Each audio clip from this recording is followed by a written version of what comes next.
I feel like I'm on the Maury Povich show here. I don't know. It's either going to be Stern, probably Stern. No, you're probably Bill Maher.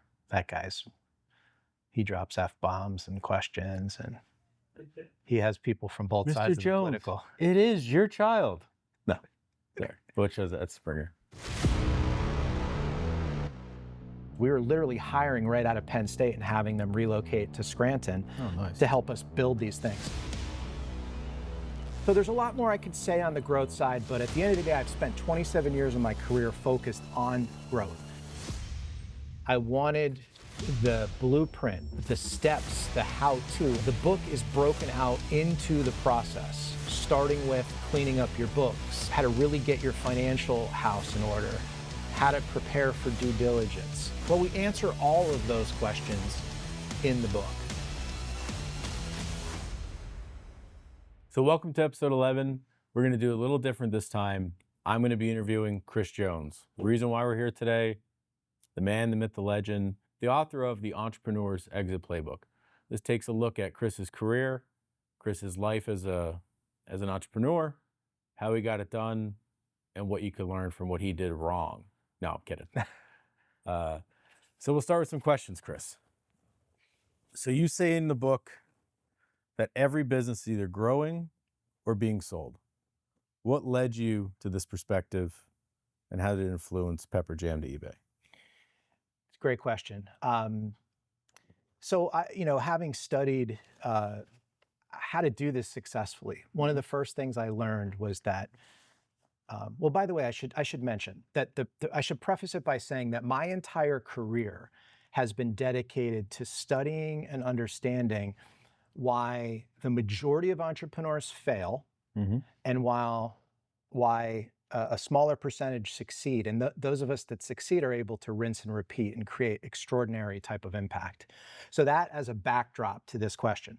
On the growth side, and some of the stuff I'm going to be talking about is technical, the book is the playbook. It gives folks the ability to really start planning today for that eventual outcome that might not ever come, or it might not come for several years. But on the growth side, real quick, I knew that you don't start putting lighter fluid on something until you have clearly achieved product market fit. Yep.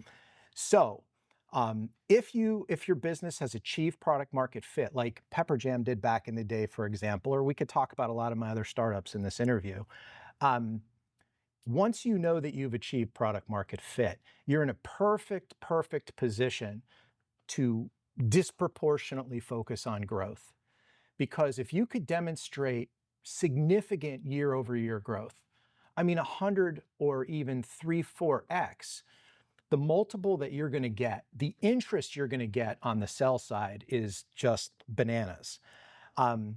But so there's a lot more I could say on the growth side, but at the end of the day, I've spent 27 years of my career focused on growth, helping other businesses through Pepper Jam initially, currently through my growth marketing and branding company, LSEO.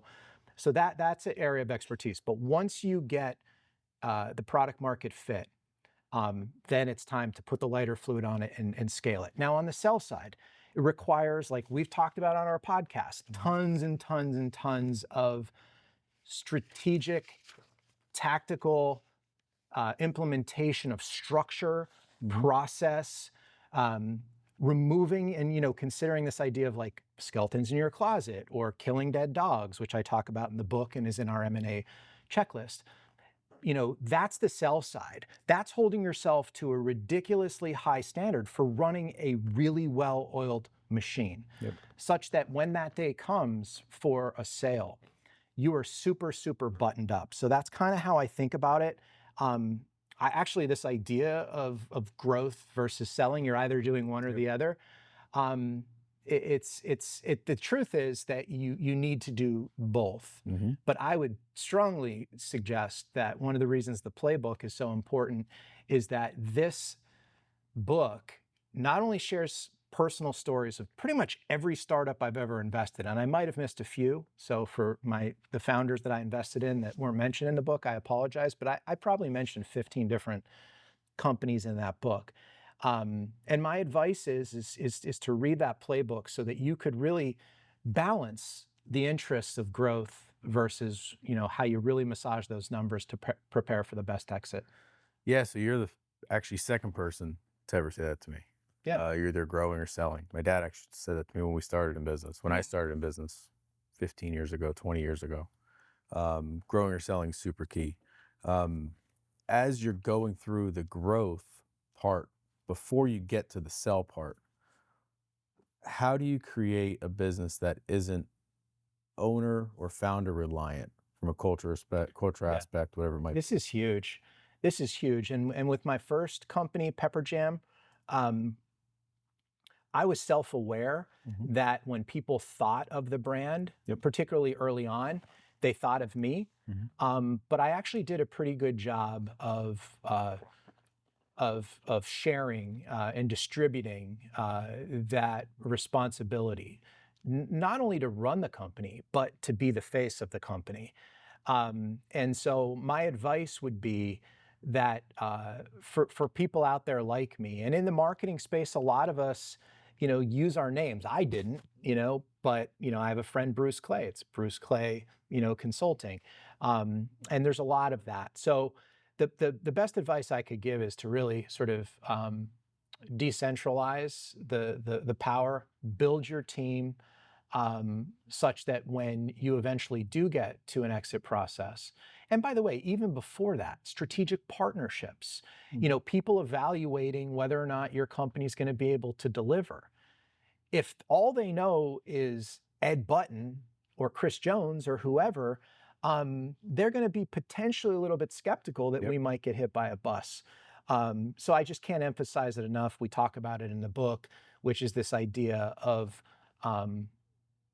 certainly with ample time before you sell, not in the months leading up to where it's a circus frenzy of trying to hire people and you're hiring the wrong people. I know you've shared some stories of the wrong people being at the top of your company, but that's how I feel. Yeah. So as you're going through, so you get the growth piece established, your culture is now relayed to your senior leadership team, and your company's firing all cylinders, and you're going to go to market. Is there a chance when you have the opportunity to decide between a strategic purchaser or a financial purchaser? And how do you go about making those decisions for your company? Man, that's great. It's a great question. In the book, we talk about the specific types of buyers, the financial buyer, the private equity firm, or the family office. We talk about the strategics. When Pepper Jam got acquired by GSI Commerce, that was a strategic acquisition.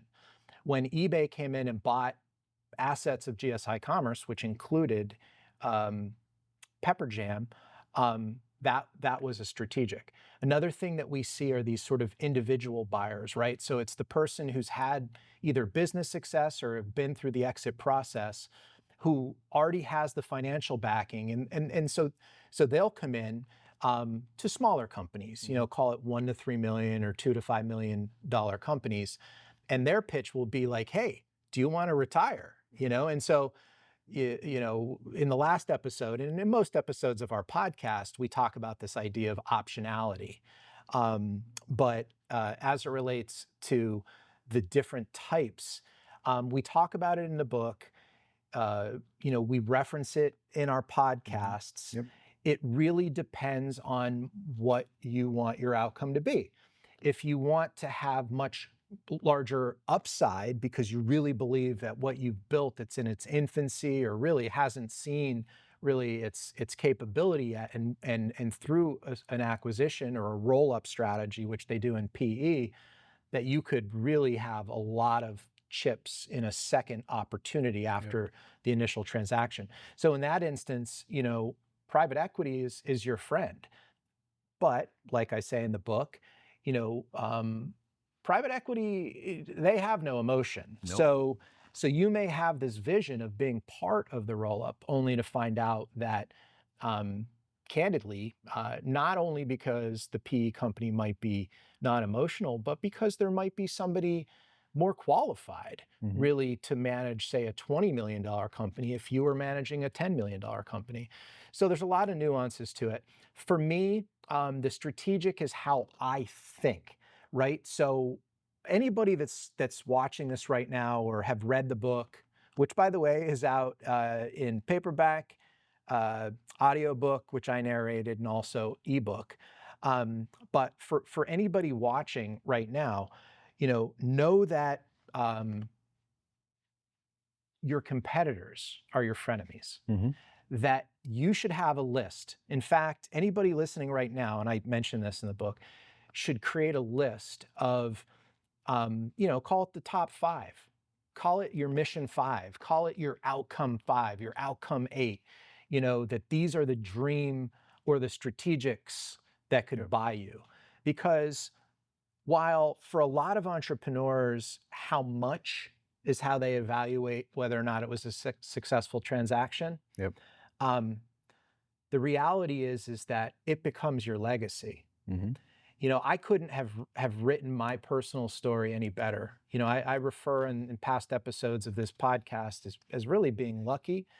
And I really, really think that I was. I mean, the last 15 years of my career have been spent, writing, speaking at conferences all around the world. And as soon as, even if someone doesn't know me, as soon as they find out that I'm the Pepper Jam guy that sold to eBay, I just can't tell you how important that is. And so that's why I love strategics. I love finding the right home for the asset, for the companies that I built. It's funny, actually, I had a friend growing up, probably about 20 years ago, that was like, I work for a company called Pepper Jam. That's before I knew you. And I was like, they make pepper? Pepper Jam? And then when I looked into it, found out what it was, and serendipitously, we got together and started working on this project. So, so from the work at Legacy Advisors, your work prior, going through your exits, writing your book, when you're evaluating strategic versus financial buyers, primarily more on the diligence process of it. What is each group looking at specifically, and what are some of the biggest mistakes founders make when they're battling through the due diligence process? Wow, that's a big question. What I'll say is that there are plenty of chapters in the book that specifically talk about due diligence. But some of the most common mistakes are absolutely sloppiness, ill preparation, failure to prepare, failure to adopt GAAP principles as an example, which is sort of the generally accepted accounting principles that all M&A firms, basically everyone's going to be using in a domestic type of transaction. That changes a little bit internationally. There's international accounting standards, but for the States, it's really that. So financial just messiness. Another one, which I refer to in the book and is also in our M&A checklist, is this idea of not addressing things that are hard to address, but they're deal killers. They freaking kill the deal. So we all have them. We all have skeletons in our closet, which is, another way of saying, things that may have happened. Maybe we got sued and we haven't resolved it.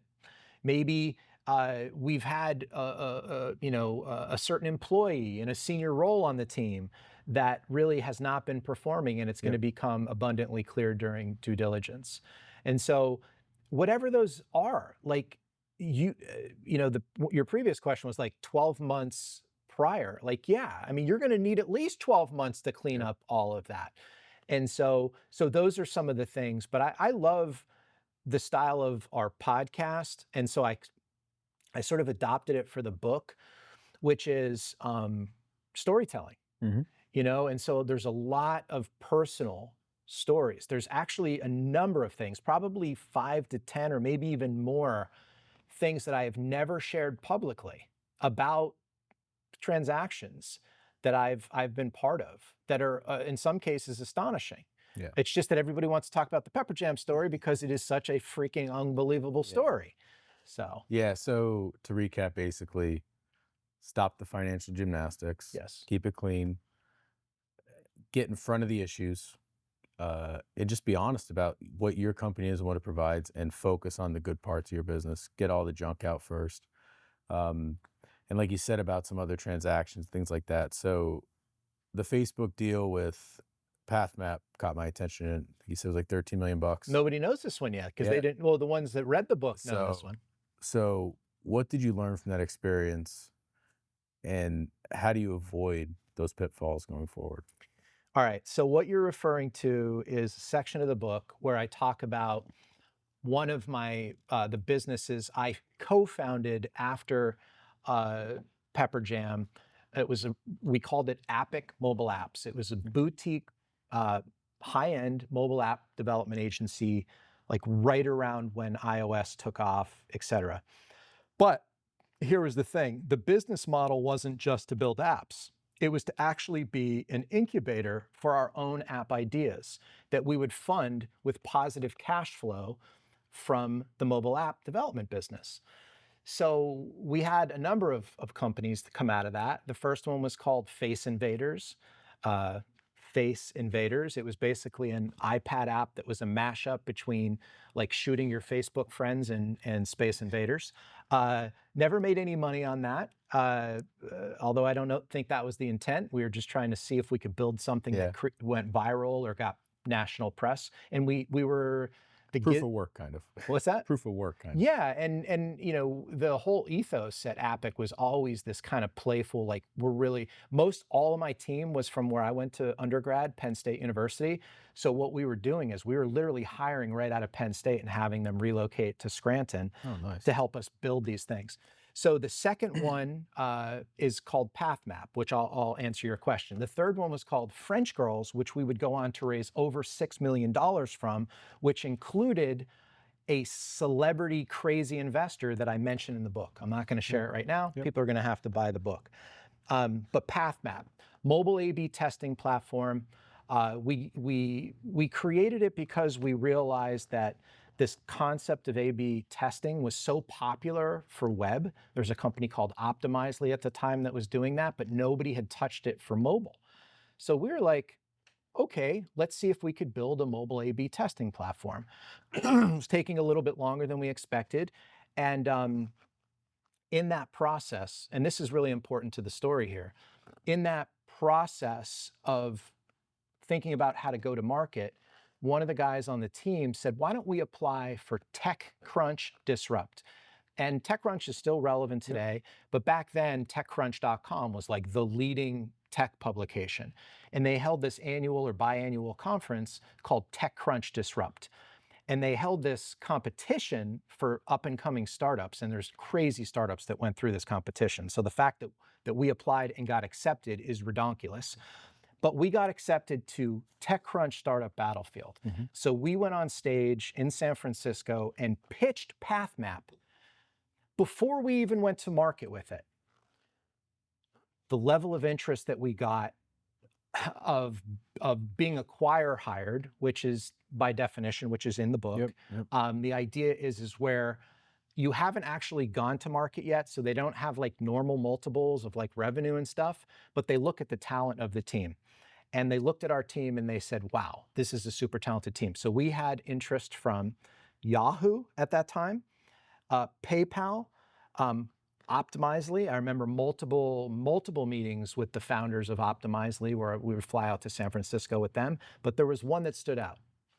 A company called Facebook took an interest. Initially, it was just me and my two co-founders, Adam and Andrew, that they flew out. And you know, we had to pitch them, and we went through probably a couple hours of meetings and like a tour of the Facebook campus. So then we were going to find out if they wanted to take next steps. So me being the guy who had sold Pepper Jam, my role in that company was really the M&A guy. So this was like me being an M&A guy before we ever launched Legacy Advisors together. But anyway, long story short, some of these stories are just unbelievable. Facebook calls me and says, we'd like to fly you and your entire team, which by the way wasn't that big. There was maybe 8 or 9 of us total at that time, to Palo Alto for a series of interviews. So they wanted to interview everybody on our team.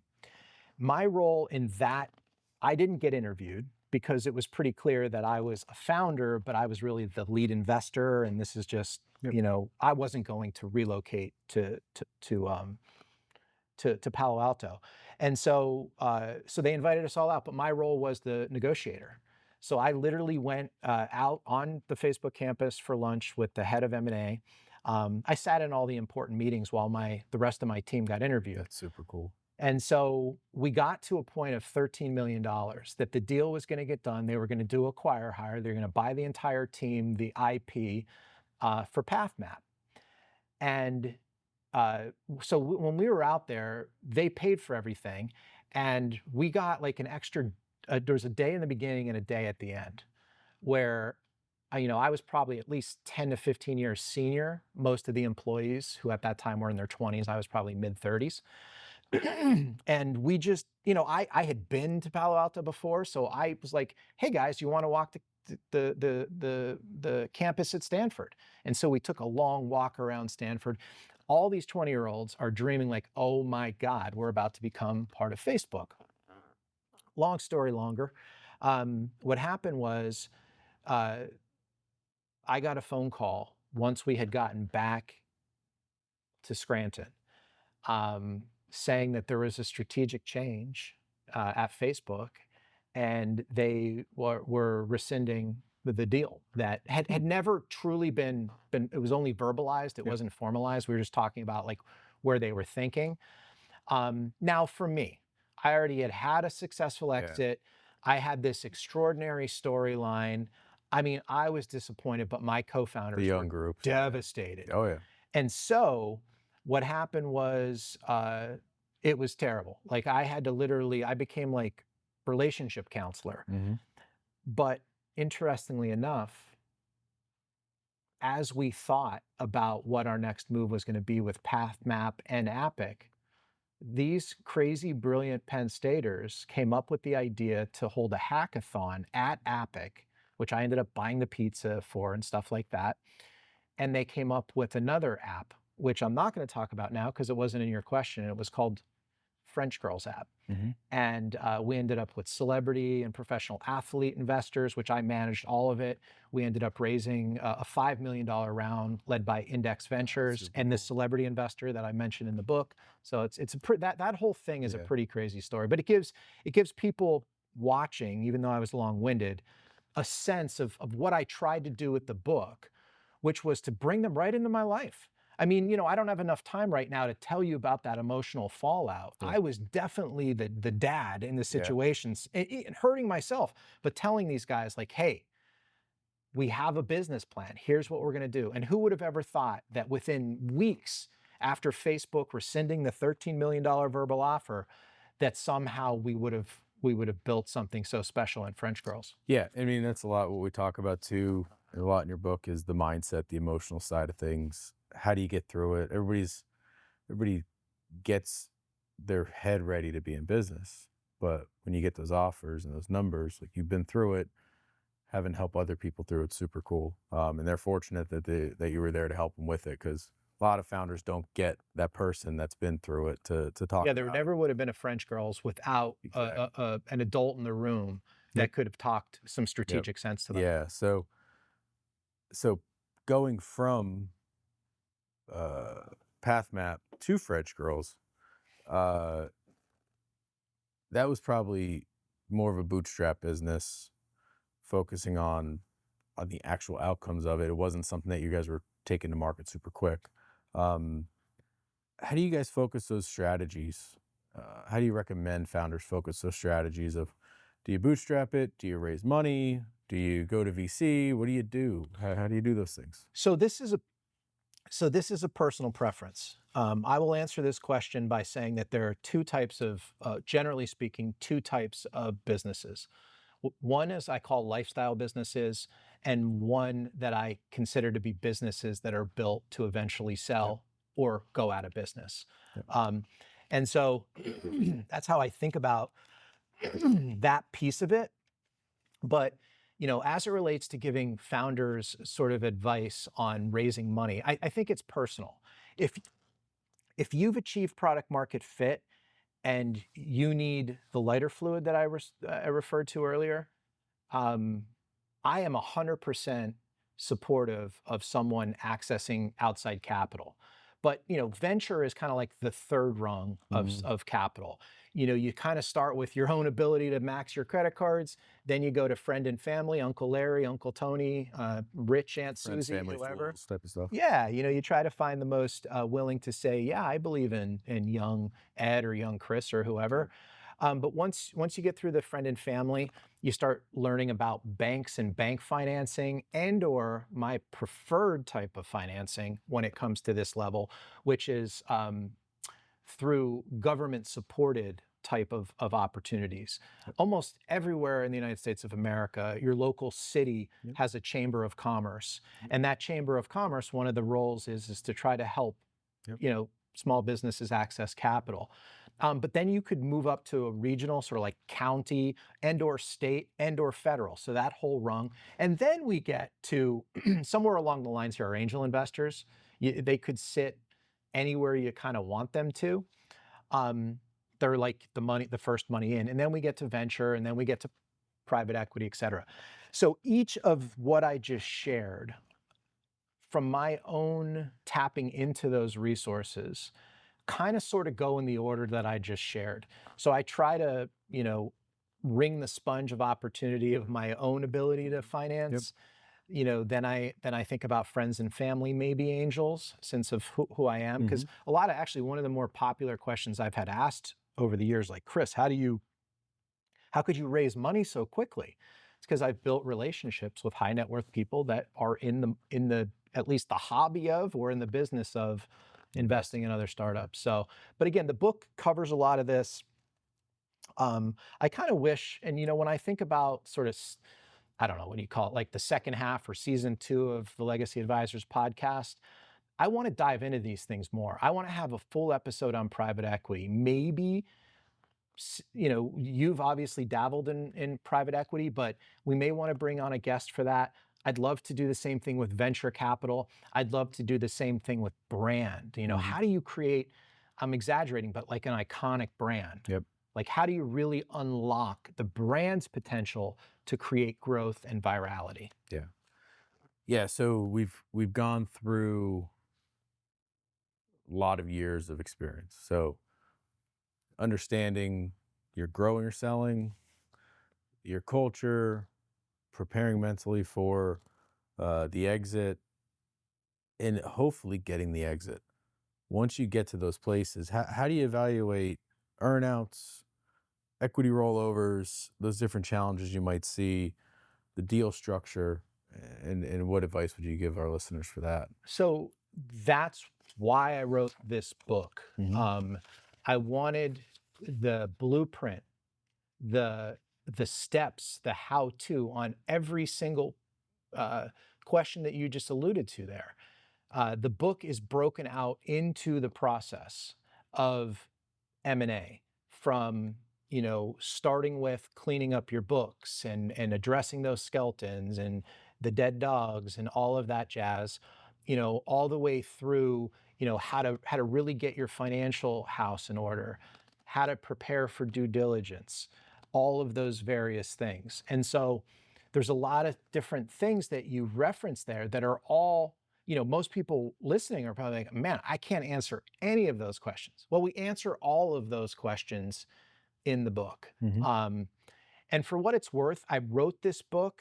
I didn't put first edition on it, but I thought a lot about that because I want feedback. I've been blown away since I published this book just a few short weeks ago. The feedback that I'm getting. And I was just on Amazon yesterday. I'm like, people are submitting reviews. I have no idea who. By the way, if you read the book or listened to the book, please, and it's been helpful, please submit a review.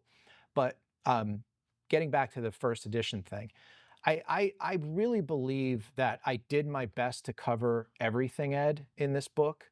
Some of it is quasi redundant with the podcast, but you'd have to listen at this point. I think this is what, 11 or 12 or something like that. And so you'd have to listen to, 10, 11 hours of you and I jabbering, where the book, the audiobook portion is a little over 5 hours. So it saves them time. And plus the nice thing is if people read books like I do, by the way, I love physical books. I like the audiobook a lot. But I dog ear the shit out of these books. I write in them.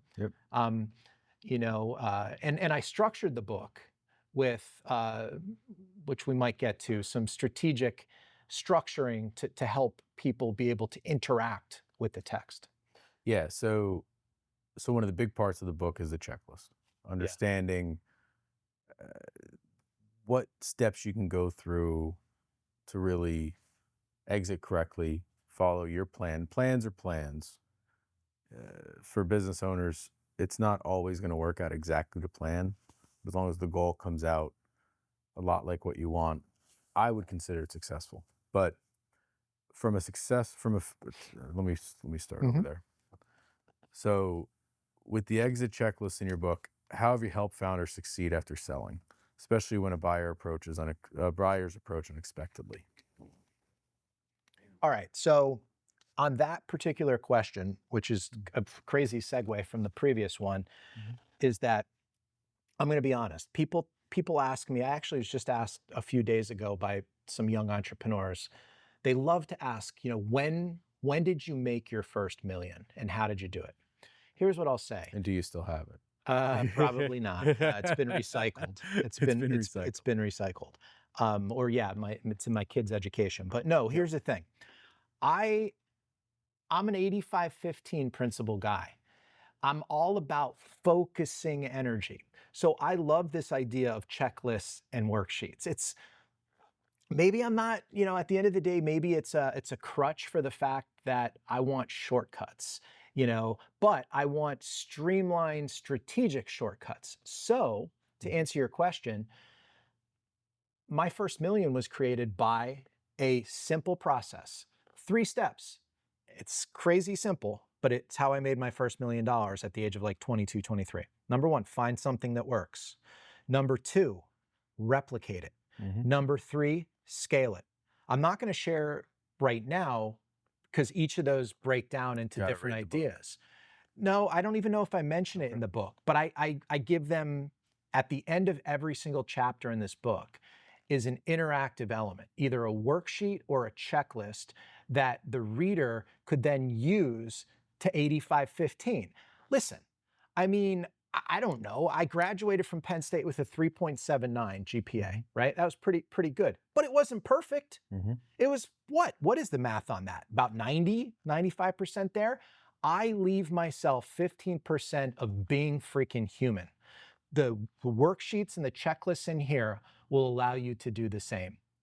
So every single chapter in the book has one of these. So if we're talking about due diligence, I created a worksheet or a checklist that allows you to really take ownership of it, like increase the odds dramatically that the content that was provided, you could synthesize into actual implementation in your business. Yeah, and discipline. If you can help motivate discipline is what will get you over the finish line. Not only that, you mentioned this, I'm not sure if it was today or in past podcasts, but one of the things you've mentioned a bunch, because you've been there, is how big of a distraction M&A is. Oh my gosh, yeah. It's why you absolutely have to hire an advisor and a team. But you reference this idea of the delicate balance between like running the business and making sure that it's moving up and to the right, that it's stable, that it's what you say it is, and then also being involved in the M&A process. The worksheets and the checklists will allow you, it will exponentially AI your ability to do a lot of different things. So last question, after nearly 30 years in business, what is that one thing out of all things that you can give to a founder that will help them exit the way they want to? One thing only. Mindset. And the reason I say mindset, Ed, is because whether or not you think you can or you can't, you're absolutely right. Yep. The funny thing about those who only accept the best is that they very often get it. Mhm. So you have to have a mindset that is prepared for you to play at the most elite level. Think of it like, for folks listening, like professional sports. The preparation that these professional athletes have, the intensity to perform, to execute, to contribute, to be a team player, to be an individual player. Yep. All of that preparation, backed with the right mindset, Yep. allows you to do what I've done over the last, you said 30 years, I feel super old, but over the last 27 years of my career. So 20 years, everybody told me. Okay. so you have the specifics, like all of the acronyms and all of the complexities. Yep. You have to learn that. And the degree to which you could learn it and be conversational and take personal accountability and ownership, great. But at the end of the day, we've talked about it a lot. If your mindset isn't right, if you don't start with the end in mind, Yep. if you don't know what your non-negotiables are, if you don't know your why are you doing this in the first place?